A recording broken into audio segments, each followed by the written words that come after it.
Right now, the buds are hard, and I'm waiting for the buds to be soft, more of a marshmallow stage, because that is when I would pick it and then I would put it in a vase.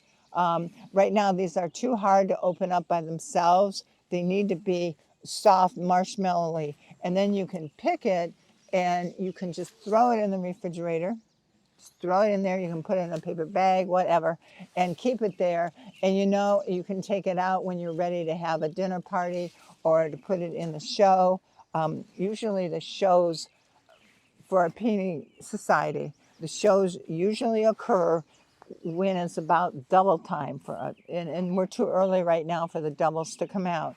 But I would, when it gets soft like a marshmallow and you can feel it, the squishiness, then you pick it, put it in the refrigerator, bring it back out. You can travel with it. I could take it and I could bring it up to Minnesota for the show.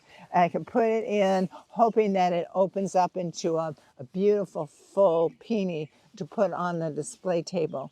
And then they judge peonies when you get to a show. The shows are fabulous. You see blooms of all different colors, all different shapes, not singles. Singles are past, and singles don't last in water as long as your semi-doubles, Japanese, and doubles. But to bring one inside, and especially if it's a double and it has fragrance, it will perfume your room. Usually, reds are less fragrant than your pinks and your whites, but there are fragrant reds as well.